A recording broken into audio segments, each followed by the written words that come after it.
why social media? What's the purpose and where are we going with it? So welcome. Yeah. So first and foremost, thank you for having me. It's a pleasure to be spending time with you all and everybody who's on the call live, who's watching or listening. It's awesome to be with you. Word to the wise, I talk really fast. I'll try to make it as compact but understandable as possible. And I think you started with what's a perfect question, which is why bother? What's the point of being on social media in the first place? What do I want out of it? Because I think there's probably a lot of loan officers, a lot of real estate agents, a lot of any kind of independent broker type of business who looks at it and they say, oh, I keep hearing about Joe Schmo or so-and-so. They're crushing it on social media. And I'm doing air quotes if you're not watching me right now. They're crushing it on social media and everybody wants in on the action. But frankly, it's a freaking ton of work. I got to create the post. What do I post about? Nobody's liking it. Nobody's hearting it. They change the features. I got to stay up to snuff with the latest and greatest. And it's a lot of work. So why do it? And the answer is, in terms of my mentality, when it comes to how I approach social media, is it is a marketing channel, period. Pure and simple, a marketing channel. I was having this this might sound a little bit weird. I was having a conversation with a friend the other day, and he's an agent who crushes it on social media. And I was saying, I think I was sitting at the airport talking to him, and I was like, the truth is, social media, I like connecting with my friends and my family. I enjoy it, but honestly, and tell me if you guys agree, can social media sometimes just be this, oh, what a burden. I've got to do this post now. I feel obligated and pressured to do more stuff on social. And it can become burdensome, which is why I highly recommend you compartmentalize your thinking around it as, you know what? I'm going to be myself on social. I'm going to be authentic on social, but this is a business proposition for me in my profession, whatever it is. As an agent, as a loan officer, this is a marketing channel. I will treat it no differently than I would treat doing open houses or doing, I don't know, postcards to a neighborhood. I'm going to treat it as a marketing channel. Now, do I understand that it's a different type of marketing channel than, say, sending postcards to a neighborhood? Yeah, it's different. Because postcards are, I reach into my mailbox, I pull the postcard out, look at it, throw it away or recycle it. Not the same thing here because people are literally telling the story of their days and their lives on social media. So there's that personal social connection, but it's a marketing channel. It needs to be used the right way, but to answer your question, I think I'm answering it, it's a marketing channel. In other words, I'm trying to get business. Does that make sense? Totally does. Okay, cool. And you know what I would add, and you sort of already suggested it, but we were talking before we pressed record on this thing about what should I post on social media? What are the things to talk about on social media? Because I think a lot of agents can probably relate to the idea of, I don't know, I posted a video of my kid graduating kindergarten or whatever it is. And the world cheers and says, oh, I've got weepy eye emotions and reactions and all that kind of fun stuff. And you get hearts and likes and proverbial pats on the back. And you're like, I'm pretty awesome stuff. People love me. They really, really love me. And then the next day you post a picture of rates dropped to this, or here's my newest listing. And literally it's crickets. You get maybe one like, and it's probably your mom or your aunt or somebody like that who liked it. And you feel completely rejected as if the world could care less about your business. And I suppose the bitter hard truth of it is frankly, they probably could care less about your business. And I mean that with a grain of salt. Because at the end of the day, why do people get on social media? They're there to entertain themselves. They're there to connect. They're there to be social for the most part. And I'm talking like Facebook and Instagram predominantly. Like LinkedIn's a little bit different. Twitter's a little bit different. YouTube's a little bit different. But Facebook and Instagram, it's an escape, right? People are getting on to socialize. Yet I think a lot of business professionals love the idea of saying, you know what? It's a marketing channel. I'm going to do social because I want to generate leads and grow my business. Great. Business development, thumbs up all the way. But then they do that post that's supposed to be for business development, and it turns into maybe one like, maybe a comment, probably not a comment, and it's lost into the oblivion of old social media content. And so what should agents post? Would you guys agree like that's a sticking point for a lot of agents where what should I post? Absolutely. Yeah? Okay. So we teach at you said it before, I'm a business coach and speaker for Tom Ferry. And I host a seminar called Marketing Edge. And at Marketing Edge, it's a 2-day seminar. It's for real estate professionals. We just dive into a lot of social media marketing, but marketing by and large. And when we talk about social media marketing, we talk about 6 dominant buckets. I call them buckets. You could also call them like categories of different ideas, things I should speak to in my social media content. In other words, the question is, fine, what do I post on social media in order that social media, i.e. Facebook, Instagram especially, can become a viable channel for me in terms of growing my business, generating leads, etc. And the 6 buckets are, and it doesn't really matter the order, I'm just going to rattle them off. You guys can take notes. Number 1 is going to be real me. In other words, if you get up on social media and all you ever talk about is listings and open houses and business, people are going to gag. It's got to be real me. They want to know what you're into. But then you think to yourself, but Jason, I'm not really comfortable posting pictures of my kids or things like that. That's okay. You don't have to. I mean, like Gary Vaynerchuk has never posted a picture of his kid ever on social media. But would you think for any moment that Gary Vaynerchuk isn't personable and authentic on social? He's probably a little too authentic sometimes, right? You get to decide, what does real me look like? It could be travel, it could be recreation, it could be hobbies, it could be anything you want it to be, friends, food, whatever you want. But real me, people want to know the real you. Why does that matter? Well, because when you think about fundamentally what is the purpose of marketing, the purpose of marketing is, yes, to grow my business, to grow my pipeline. But by what means is that accomplished? What is really the intent of my marketing? And the answer is, I'm trying to get people to know me, like me, trust me. That's what it is. Not in a can't say the word today, not in a manipulative way, but in a way that says, oh, that's Mark. He's an awesome guy. I know Mark, and I know Mark likes fishing or whatever he likes, kind of a thing. You're trying to create a sense of personal connection, which is why I think social media marketing is such a powerful tool. Because think about like postcards, for instance. Do postcards offer much to an agent or a loan officer in terms of, I'm going to make you trust me and like me and know me? No, not really. I mean, you can mail a personal newsletter, and those can go a long way, but there's never been a form of media before for any kind of a marketing purpose that's anything remotely like social media, the ability to create that connection. It's basically, I don't know, steroids for creating trust, because you can be so real and authentic. So if you enter into the social media forum and you don't have a game plan that says, I'm going to build trust by being the real me, by being vulnerable, by saying this is what I'm into, then you're not really in the social space. In other words, you're a troll if you're not going to be talking about the real you. You're just posting stuff, hoping people want to buy from you or whatever it is. And what they really want from you when they engage with you on social is a relationship. And I think we'd all agree, like agents, loan officers, this relationship business.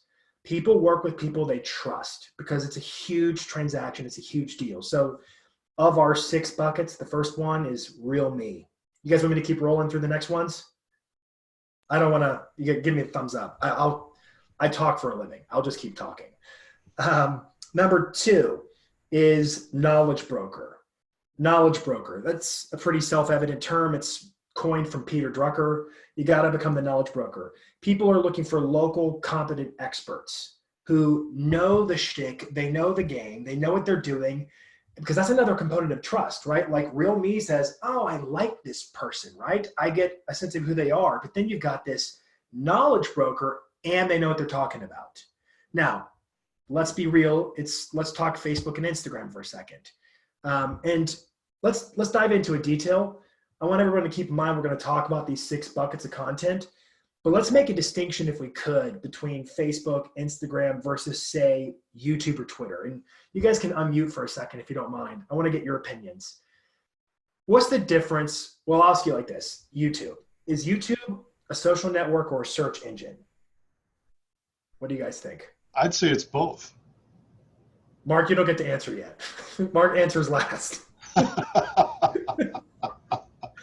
Any different answers? Anybody agree? Content? Mark, you nailed it. It's both. In fact, the most popular website on the planet is Google. The second most popular website on the planet is YouTube. Number 3 is Facebook. And then I think Amazon might be number 4, if I'm not mistaken. In the US, I believe those same numbers hold true. Don't quote me. You can research it. Alexa.com keeps analytics and all that kind of stuff. But what I know is Google and YouTube are the most popular websites on the planet. YouTube is the second most popular website, period. It's also the second most popular search engine. It is more popular than Bing, than Yahoo, and all that fun stuff. So it's a search engine. But people can comment on your videos and have that social feed, that social connection. So there's a social media component to it, but it's predominantly a search engine, which means I get a certain level of leeway as to what kind of content I post there. So we're in the knowledge broker section right now. What's an example of a knowledge broker post? A market update. You're talking about trends in the housing market. So let's pretend it's a video. On Facebook, how long do you think I have somebody's attention to talk about the market? If you had to guess. 7 seconds. Well, that's a very, yeah. I have 7 seconds to hook them. But in terms of optimal length of a video, Facebook promotes 3-minute videos. Most studies show 1 to 2 minutes is the sweet spot in terms of maximum engagement. But if what you just said, if I understand what you just said correctly, is if you don't hook them in the first 7 seconds, they're not going to last the 3 minutes, right? Mm-hmm. Precisely. So I got to hook them out of the gate, which means tell them something interesting. I mean, everyone knows what a hook is. Engagement, just to clarify terms, means they're liking the post, they're commenting, they're sharing, they're engaging with it. That's the umbrella term of engagement. I get up to about 3 minutes is pretty much the safe bet on Facebook and Instagram. But on YouTube, it's different. How long do you think I have on YouTube? How long do you have to get them fully engaged and committed? Not fully. Like the hook is the hook. You always, like, if you're a dud, they're going to stop watching. That's a given. But what do you think is an optimal length of time? It's varied a lot from 7 minutes to 3 hours. Exactly. And in fact, the sweet spot when you look at the numbers is about 6 to 13 minutes. That's the sweet spot. Now, what can we infer from that? And I don't want to get too technical because I know there's probably a lot of people who are just getting started on social. But I want you to think strategically. What we can infer from that is YouTube, people came looking for the content. They probably found your video because they searched for it. They said real estate market in, I don't know, Halifax and wherever they are, and they searched for it, which means they have a higher intent. Therefore, they have a stronger yearning to watch your video, as long as it's a decent video. So I guess what I'm trying to get at is, yes, we want to be the knowledge broker in social, but you need to be sensitive to knowing why people are on Facebook and Instagram versus knowing why they're on YouTube. How long do I have to talk to them? Does that make sense, guys? So good examples of knowledge broker, though, is a market update would be a great example, or a pro tip where you're talking about different ways to winterize your home or things that might be useful to them in the process. And then do you guys typically save there's a lot of comments coming in. Do you guys take those as they come in, or how do you do that typically? Yeah, we will let you get through the 6 buckets, and then we'll get through some comments and some questions. But Okay. but just as a reminder, everybody, go ahead and put your questions down at the Q&A section. We'll get Jason to answer all those when he's through the 6 buckets. Yep, I do like Peggy's answer. It depends on content. A long time. She's right. Okay, so knowledge brokers number 2. Number 3 is hyperlocal. People look for the local market expert. Expert means knowledge broker, but local is another piece of it. So hyperlocal, a good example of content that I've seen that is hyperlocal is, here's what's happening this weekend in X area. Things like that where you know what's going on, or like maybe there's a big plot of land that went under contract and you found out they're going to develop it for commercial use. And you can say, hey, by the way, they just announced it. Target bought this land. They're going to be building a Target. That stamps you as both an expert and a hyperlocal because it shows that you know what's going on in your town, in your marketplace. It could also be something like, hey, there's a concert series downtown. They're closing off First Avenue. And you could go down there, go live on Facebook, stream it, whatever, and say, hey, I'm down here checking it out. It's just being the hyperlocal person as well. So we've done 3 buckets so far. We did real me. Don't be a phony, be yourself. But you get to decide what parts of yourself you want to, like, you don't have to show your kids, if you don't want to. That's your prerogative. Number 2 is knowledge broker. You got to be competent to be trustworthy. Number 3 is hyper-local. It makes you more relevant in the marketplace. And I think what most agents are going to find is when they're posting this content, hyper-local and knowledge broker really intersect a lot. The next bucket is agent behind the scenes. Agent behind the scenes is a little bit different from a topic standpoint because it could be about anything. But what I've seen a lot of agents doing and having success in doing is they're showing pictures. They're out with their clients looking at funny properties. They see something funny in the field or whatever. They go behind the scenes. They're at a team meeting and they go live. Hey, I'm with my team. Ask us anything, that kind of a thing. But they're bringing you into their life day by day. Now, we talked earlier, I believe. I can't remember if we were talking before the recording or during the recording. But we talked about how do I sort of cross that chasm between I post something on Facebook or whatever, any platform, and it's my kid graduating kindergarten, people love it. I post my new listing, nobody loves it. How do I find the bridge between those two things? And it really boils down to you've got to make real estate your life. Not in a way that says I'm going to grab you by the collar and smother you with real estate, but in a way that shows the true side of what it's like in your shoes. What's your life like as an agent, as a loan officer? What's it like day in the life? And that's where the behind the scenes component comes in. So it could be showings, it could be at a closing, it could be at a team meeting, et cetera, et cetera. You guys tracking with me on that front? Okay.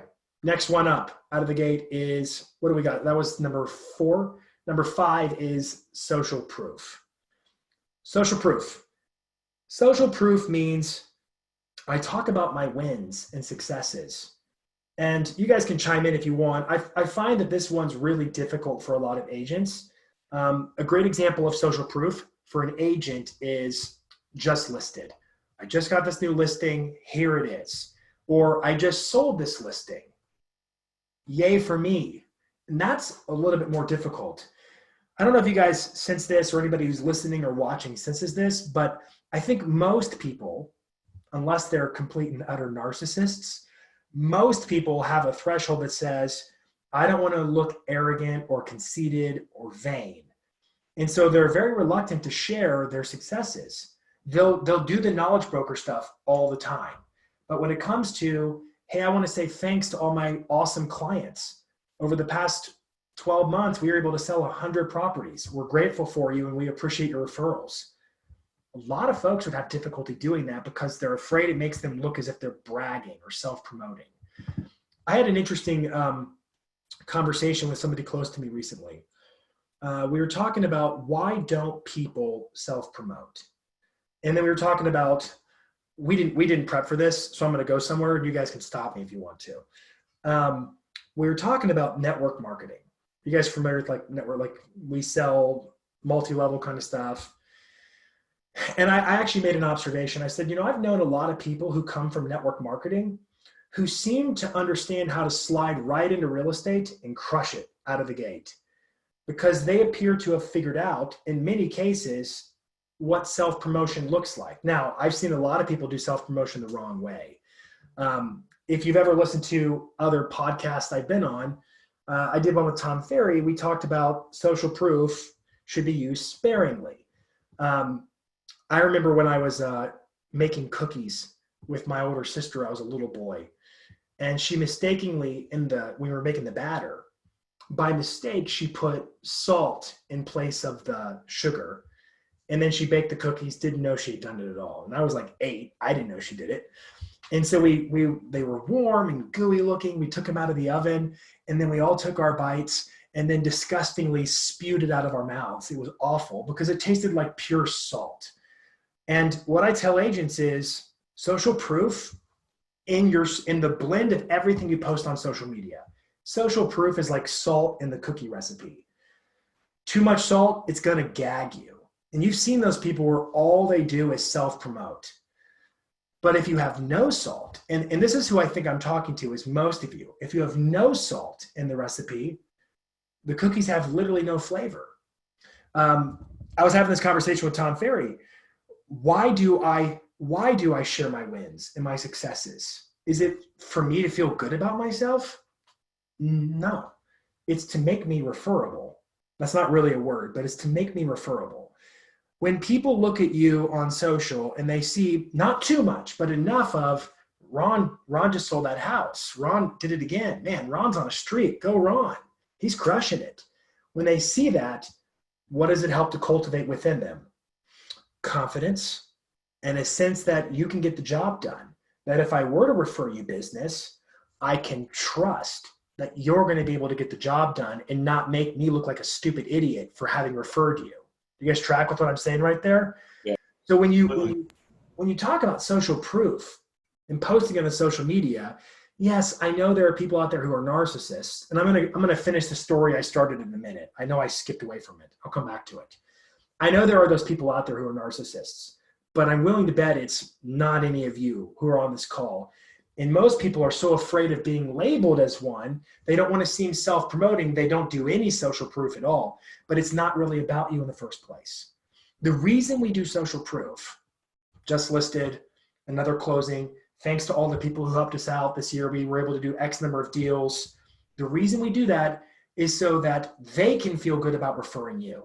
In other words, it's not even about you. It's completely about them having enough sense of, hey, if I refer Ron by extension is going to make me look good. Does that make sense to what I'm saying there? He's going to make me look good. Otherwise, if I refer him, man, I'm gambling. I have no idea if Ron knows what he's doing. And if he screws this thing up, then I look bad to my friends. So the bottom line is social proof. Now, I guess back to that story I was sharing a second ago. I was having a dialogue with somebody who's close to me. And this person has aspirations of becoming an author. And she's written books. They're very good books that have never really been published. And we were talking about a book that a while back that she had written and didn't really promote because she didn't want to seem vain or self-serving, or she didn't want people to think she was like that. And she specifically remembered why there was another person in her life who was always self-promoting.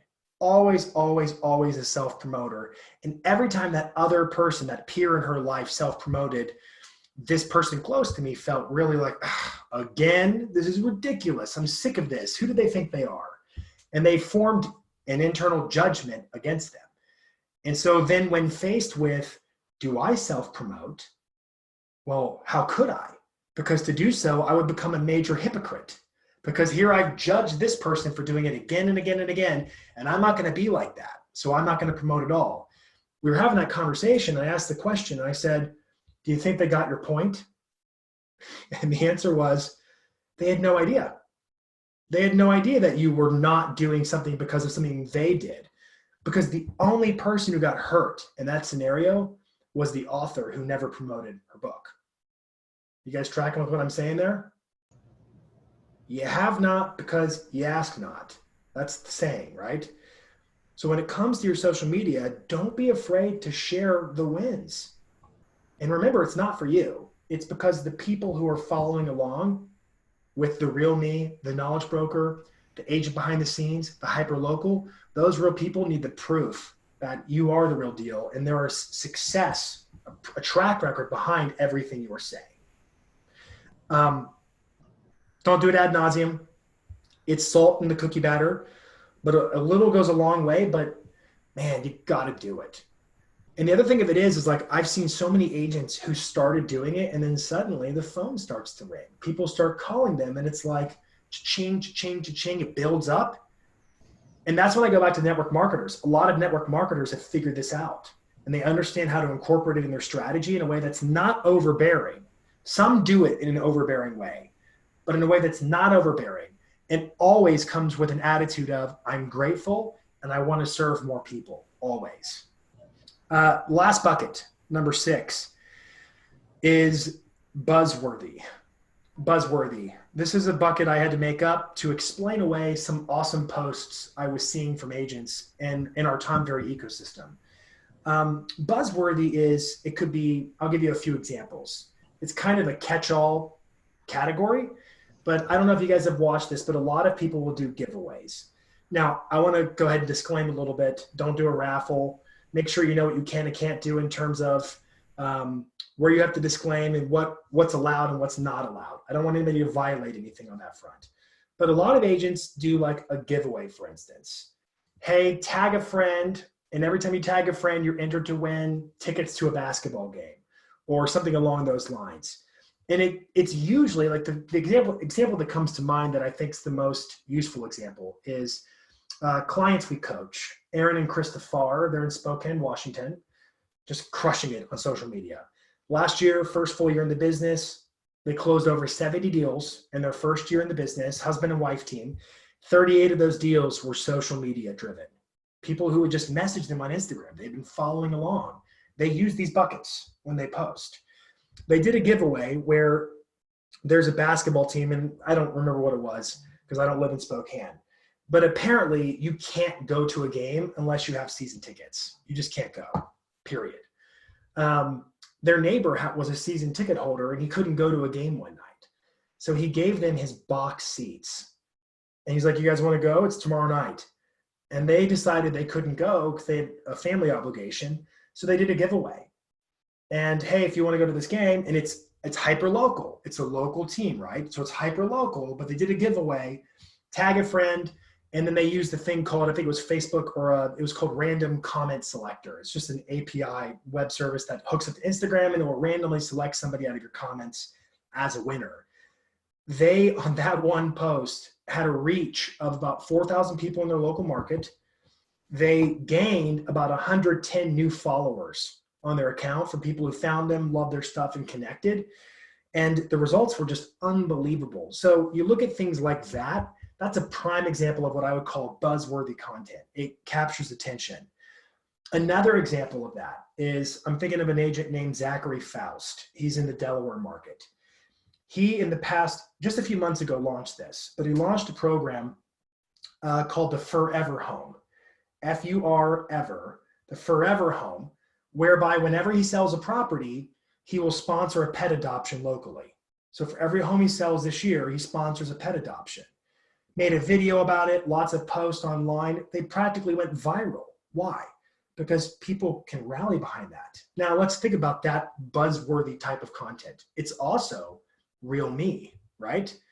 It's also social proof because every time he sells a home, it's another pet adoption. So it's wham, bam, he's showcasing success, giving to causes he really cares about, he's passionate about, and he's building his business on social media. There's 6 buckets.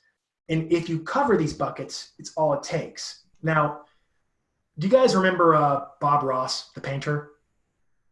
The Afro dude from like the 70s and 80s? He's a painter on PBS. I don't know if you remember him. I use him as my example of how to think about the frequency by which I post to each. Do I post every day to each of these buckets? Do I do one per day? How do I rotate through them? And the way I typically teach it is, think of these buckets more as a painter's tray. You're holding that painter's tray, and on the tray you've got red, blue, brown, black, yellow. In other words, you've got real me, knowledge broker, hyper local, agent behind the scenes, social proof, buzzworthy. And at your discretion, you can take your brush and dab it and paint it on the canvas. You decide which colors to paint with because you're the artist. There's not a set way of doing it. What we know is posting about once a day is about right. If you post 5 times as often to real me as you do social proof, that is your prerogative. You can decide how much of each section you need. My only point to convey to you is you gotta cover the basis. Social media is not like other marketing channels. It's not a linear marketing channel. It's a dynamic marketing channel because it's people connecting in a marketing space, but they're looking to build relationships, which, man, oh man, works for you guys, loan officers, real estate agents. It's a relationship business. What an opportunity. Does that make sense? Jason, that's a fabulous lead in. Great stuff. Thank you for sharing that with us. I'd like to act like I'm a brand new, newly minted real estate agent, and I just hired you to be my social media coach. And I'm like most people. I've got my Facebook account and I've got my Instagram, and I post, when my granddaughter does this and that and the other thing. And so it's all been personal to this point. So I've just started. Give me what I should be looking at doing for the first 60 days. For the first 60 days, I'm brand new. I'm repeating what you said. We've already assumed I've set up my page. I've set up my profile. And do we all know the difference between a Facebook page and a profile? No, go ahead and unpack that a little bit too, because I'm sure there's people that don't. Okay, keep me out of the weeds if you would, please, because I take rabbit trails periodically. Okay, so let's just talk about Facebook. Let's isolate it to just Facebook right now. That way we can keep it clean and easy. You're a brand new agent and you're on Facebook. Great. You joined in 2008 like everybody else pretty much. And you have your personal profile, which is your regular Facebook.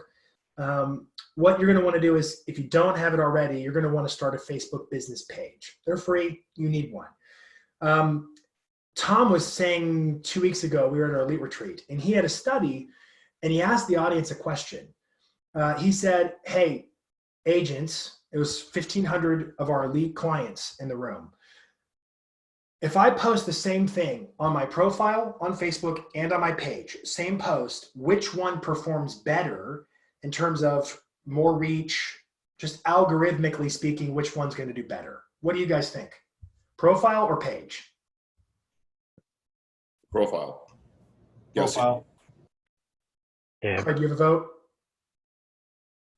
I'm going profile. All right, so we have 3 for profile, and the answer is they're the same. They're the same. Now that's new. It's always been, if you did an A/B test, the profile is going to win, but according to recent research, it's the same. It's the same. What are the benefits of a page?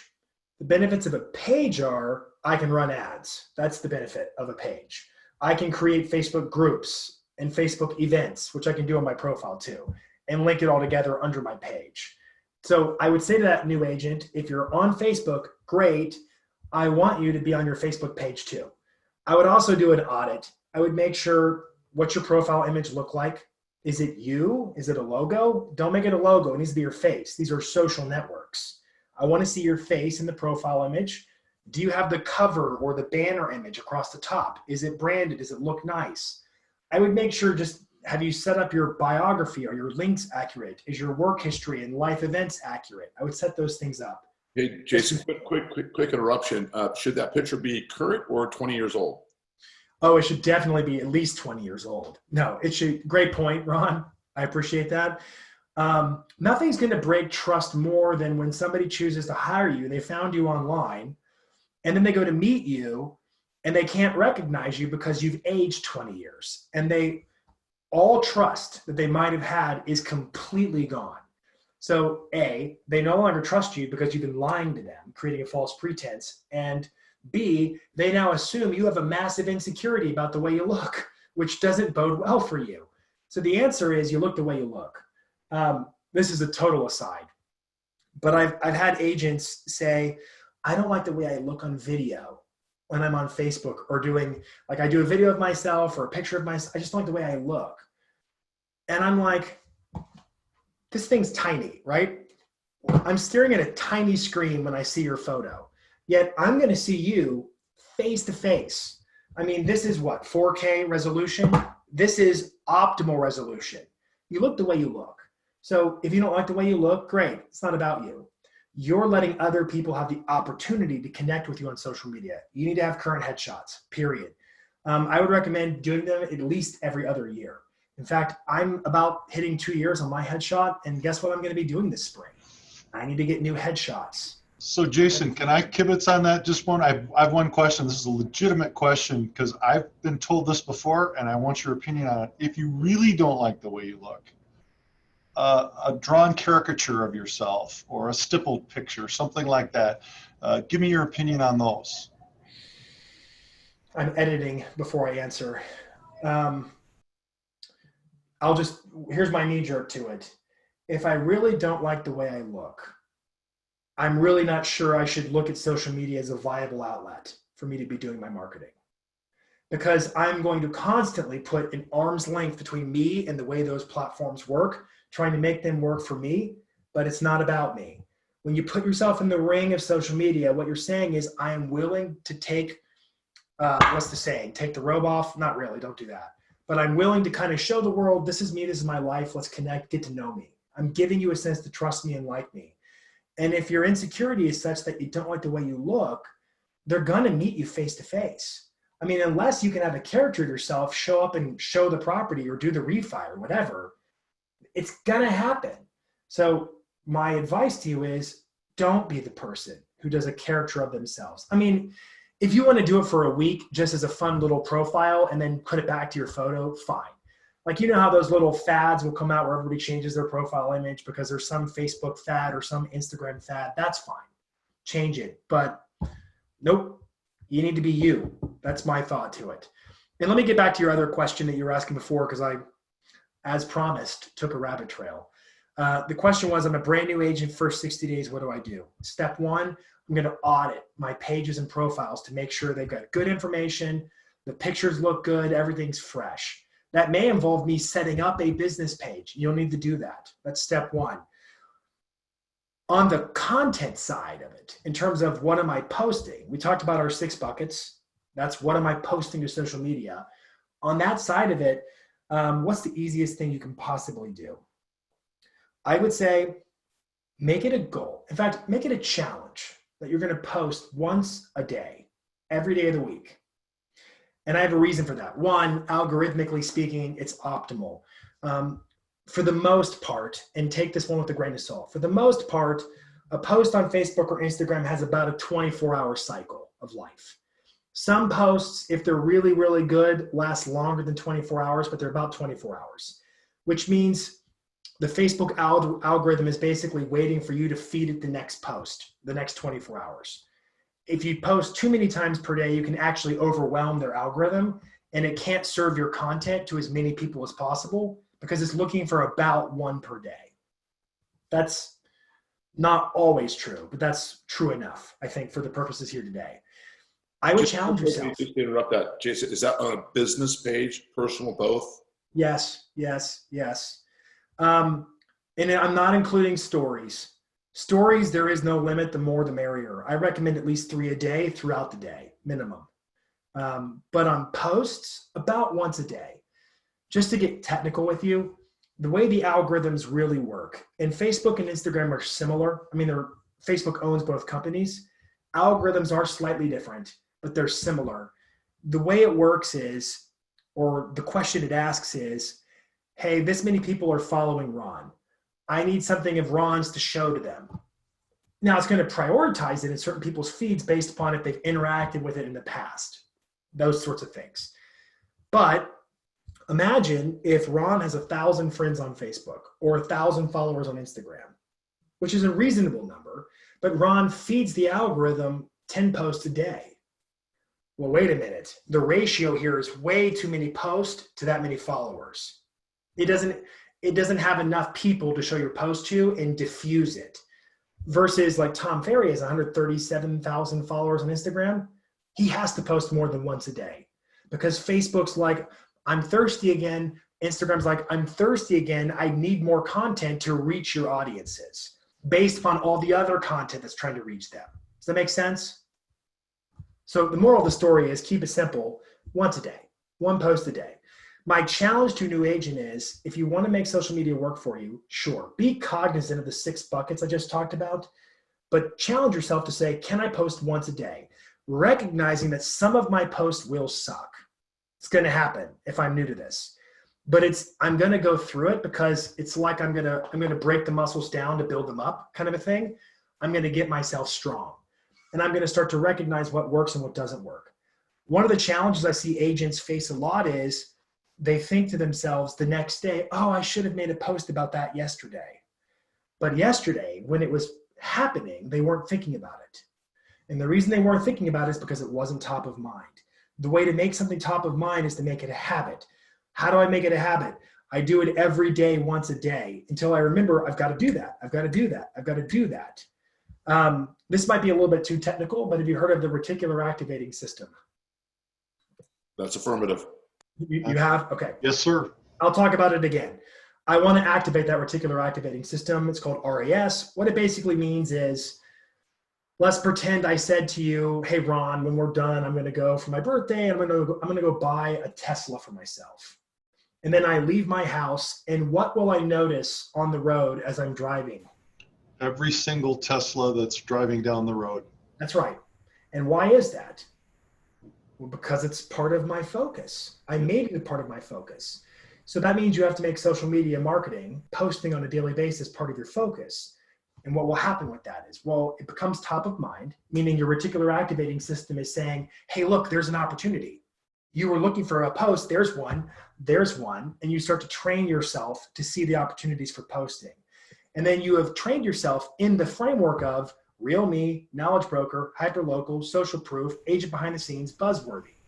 And you, oh, that's a buzzworthy. Oh, that's a that. Oh, that's a that. And you start seeing the post.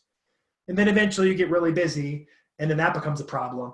And so the next step is you need an editorial calendar where you build out your post in advance and you use a scheduling software like Hootsuite or something like that. But for the new agent, first 60 days, see if you can do it for 60 days. Let me slow you 7 down. days a week. Let me pump the brakes. Let me pump the brakes for you because you are at light speed. So lay out an expectation for that because it's a great goal. It's a great goal, but we want to make it an active execution and have everything that. How long should that take someone to do a post that's content driven or it's Great question. Yeah. And while you're answering that, can you also address, should I do Facebook and YouTube and Instagram and, or should I do, and is there a way I can cover all of those in one shot, or do I have to do them all individually? Yep. So let's do Ron's question first, which was, I'm just restating it to make sure I've got it. Ron, ask again. My brain went to Mark's. Right. So lay out an expectation. Should it take me 5 minutes, 10 minutes? How much time is invested in actually creating that? I remember now. So Tom Ferry used an interesting term that I really liked.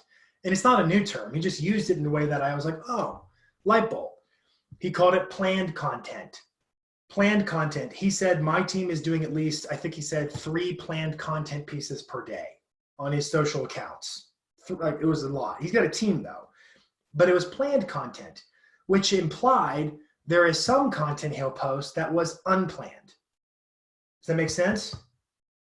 So when I'm challenging an agent for 60 days just to post, the question is, am I asking them to have planned content or unplanned content?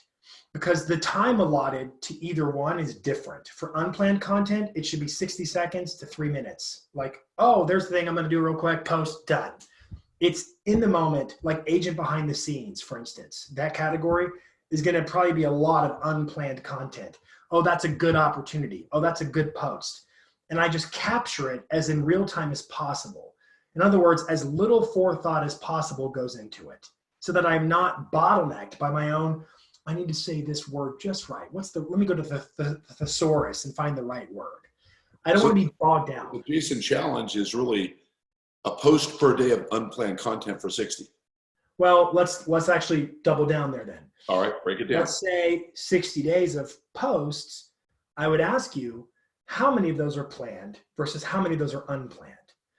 I just gave you 6 buckets. Could you build out a little mock schedule of, I'm going to do this many planned pieces? So for example, I might say, I'm going to commit to doing once a week, some type of a post where I'm out showing properties in the field. An in the field post, maybe 3 times a week, I could do it. In the field, that's agent behind the scenes. I put a little forethought ahead of time to it. And I look for the moment to capture it, and then I capture it. That's going to have a little bit of effort as far as planning goes, but not a lot. But then if I say, once a month, I'm going to record a video market update. Well, now I'm into a different echelon in terms of planning is concerned. I've got to research the market and know what I'm talking about. I guess what I'm getting at is I don't want to offer some prescriptive advice that's all inclusive because it depends upon the content. What I would say to you to be aware of is, okay, am I doing that insecure thing where I'm really overthinking posting this because I'm afraid it's going to be a dud and I'm terrified that no one's going to like it or heart it or I'm going to screw up and I'm going to mess up? That's what you want to avoid, where you get bottlenecked and perfectionism. Am I getting where you were thinking, Ron? Is that sort of where your head was at? 100%, but I think we need to jump to questions because we'll take the rest of the time. Just you want me to hit Mark's and then we'll go to your questions? Yes. Mark's question was, basically, do I create content that is tailored specifically to each platform? Facebook content, Instagram content, LinkedIn content, Twitter content, YouTube content? And my answer is, if the world were perfect, yes. But is the world perfect? No. So I would embrace the multi-channel, multicasting idea of social media marketing. One thing I'm going to focus in on, and I'm going to try to articulate this as best as I can. I'm going to focus in on this at Marketing Edge. We have our first event of the year next week in Portland. And something I'm going to really lean into is I have a saying I'm going to use for them. The saying is, make every video a series. And what I mean by that is, don't do just one video, make it random. Commit to doing it on a weekly or a bi-weekly or a monthly or a quarterly basis. Make every video have some kind of an episodic component to it so I can keep creating over and over and over again. And then when I do that, optimize it so it can be posted on every platform. So the short answer, Mark, is post it everywhere. That's the short answer. If I have a video that's great content, and if I lead with content first, and I look at Facebook, Instagram, YouTube, Twitter, all those things as just outlets for my content, I'm winning at that point. So lead with content, everything else is just an outlet. Somebody said they're not really social media. The media is what you're posting. It's social mediums, the places to which you're posting the media. I would separate the two in my mind as best as possible. Now, I understand there are little nuances. Like, for example, I can do a thumbnail on YouTube for my video, but I can't on LinkedIn. Fine. Figure out how to optimize that stuff, but understand it's content first, and my content goes everywhere, multi-channel. Does that answer it, Mark? That's absolutely perfect answer and beautiful. Thank you. Cool. All right. Questions? Yeah, good stuff, guys. I know you guys have some more questions, but we want to get to the audience here. So you've led into a couple of these questions here, Jason. So let me check on Kristen Frasco asked, if I'm going to do only one social media outlet, which do you suggest to get the most following? Now I'll also tie in a couple of other questions about business and personal account. Maybe you can tie both of those, all three of those questions into one. Yeah. So I'll do Chris. I'm looking at her question in the Q&A. So do you suggest having just one account that encompasses personal life and business life, or having separate accounts? Ooh, that's a good question, Kristen. My personal advice is hybrid them. Now, if you have a very personal account, like let's pretend it's Instagram, and you got pictures of your kids and your family, and it's a private account, it's not public. You may decide, if you're unwilling, if you're uncomfortable with the idea of making that account public, you may decide to open up a new one that's for your business. However, my belief is one account to rule them all in a perfect world. There are extenuating circumstances where you wouldn't. I also think it's a time saver, because if you create, this is my team account, this is my personal business account, this is my personal account, I've now 3x'd how much content I've got to do at that point. I hope that answers Kristen's question. Well, she had a follow-up too on which one of the social media outlet I'm looking at. Yeah, if she was just going to focus on one. That's going to depend. I can give you some rules of thumb.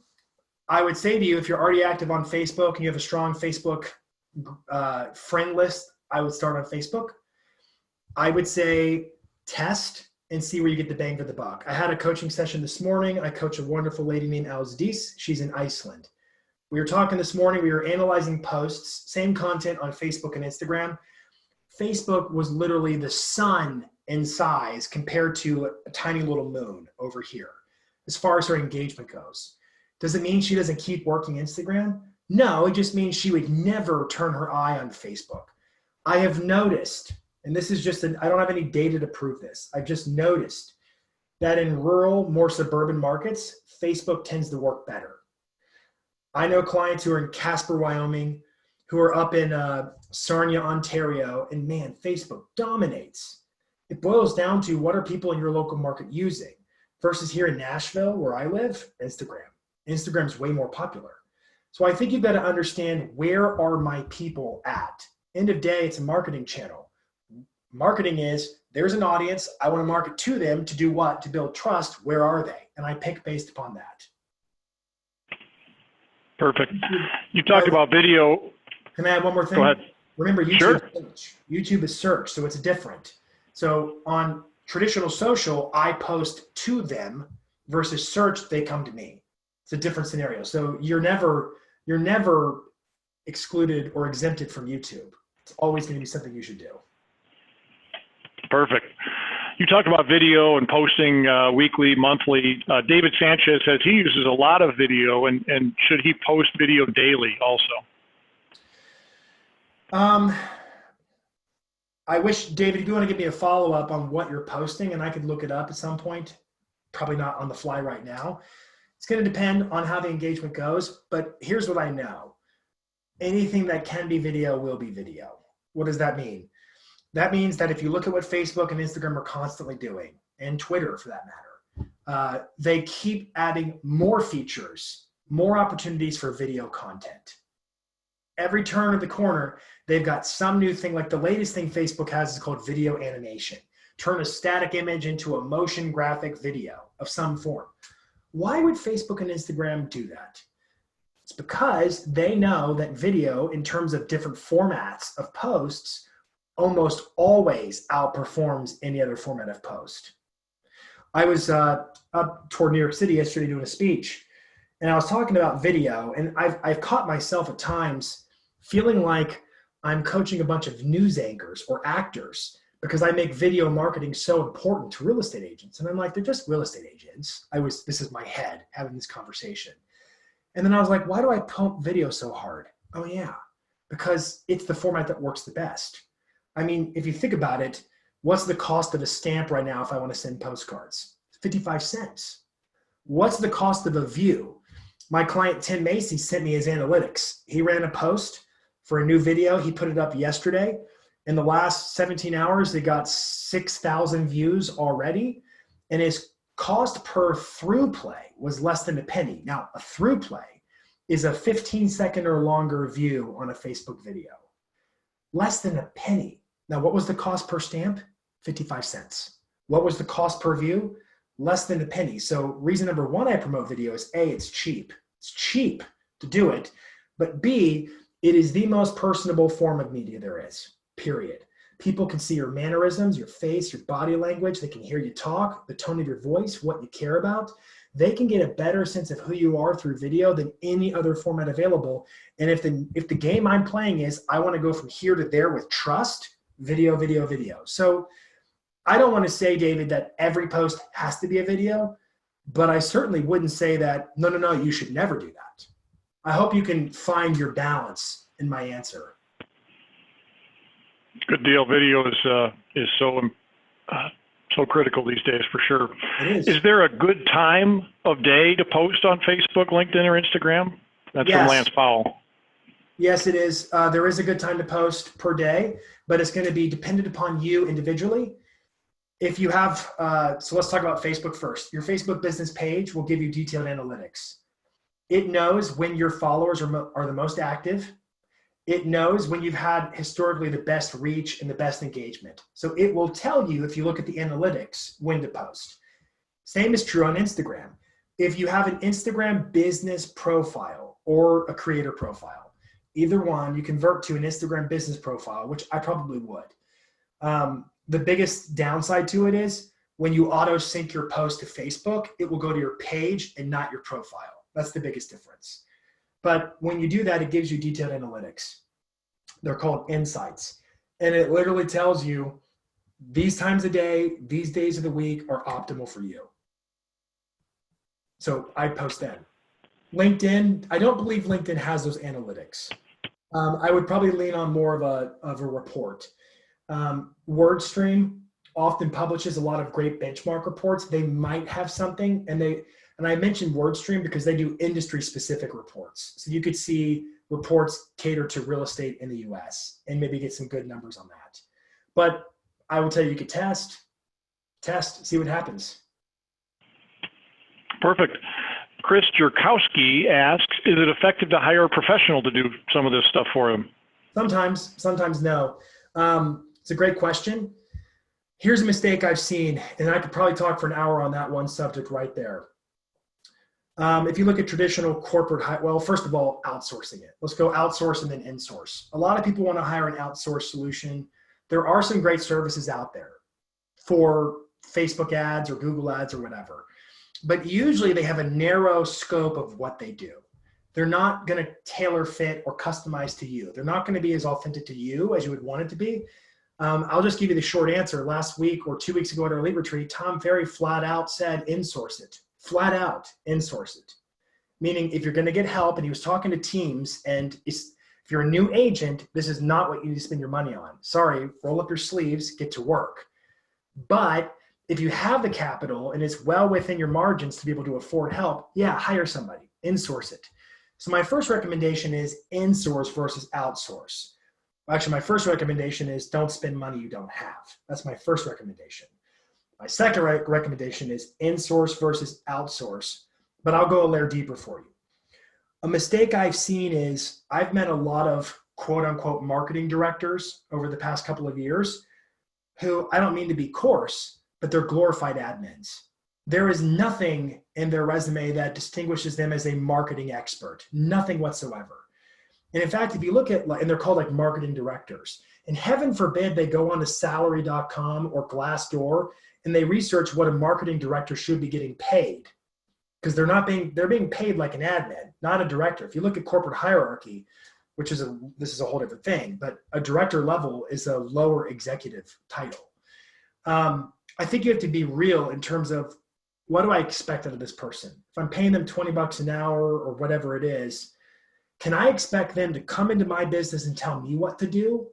Or does the strategy come from the top down? In other words, and this is what I preach at Marketing Edge, you as the owner and operator of your business, you are the CEO, the CMO, the CTO, the CFO, you're all the chief suites, all of it.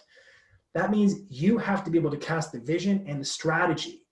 If you hire employees to do work for you, they're executing on tasks. And if you don't give them the tasks because they're expecting you, or rather you're expecting them to come up with it, there's going to be a disconnect. Does that make sense? That's huge. That's huge. I've got a question for you. As you think about this from a mechanic standpoint, Jason, someone that's just starting out, or when you started out to where you are today, what is that time of, that learning curve of labor? As far as like social media marketing knowledge goes?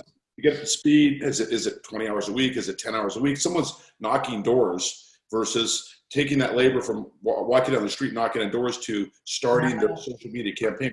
What do you do? I don't mean this to be like, this is what I do. I talk about marketing for agents. There are things that I talk about or choose not to talk about for one reason. I mean, maybe they're over your head. At the end of the day, I go back to what I said out of the gate, which is, why do social media marketing at all? Well, I'm certainly not doing it for my own ego. I could care less. I'm doing it for business development results. This is a marketing channel.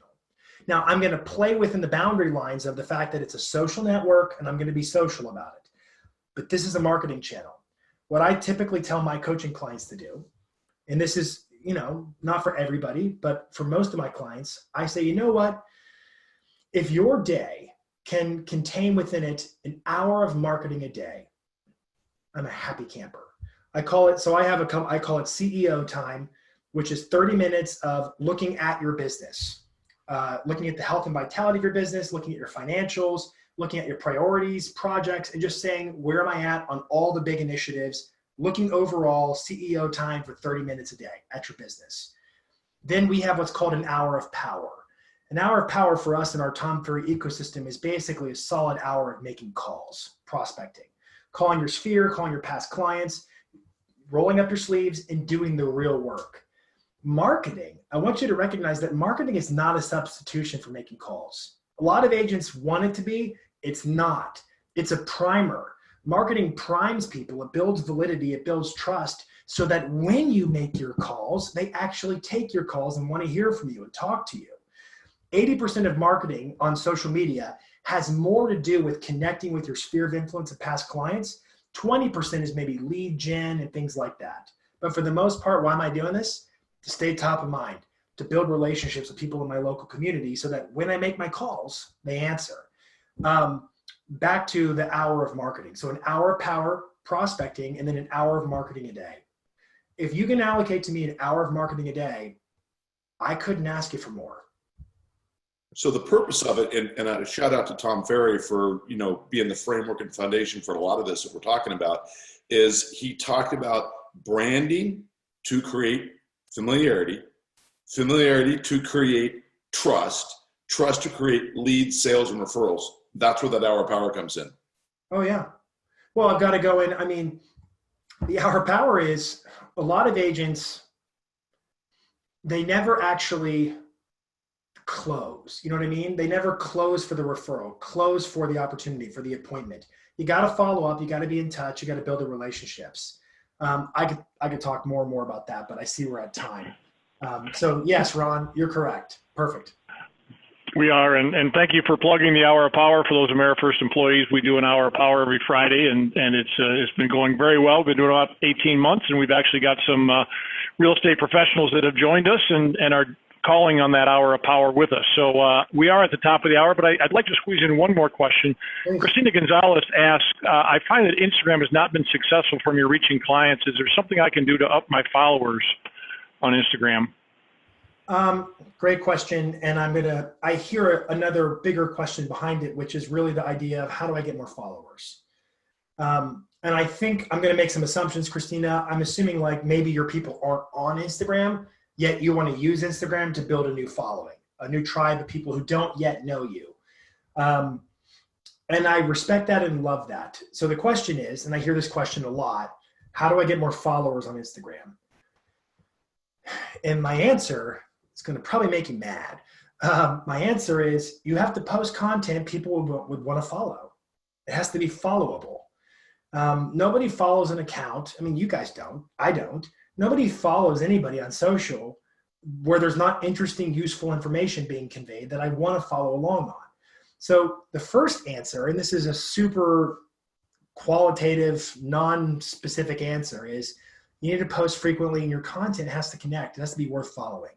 I'll typically tell folks the best way to get more followers is stop trying and instead put all your energy in, I've got these followers. How can I serve them better?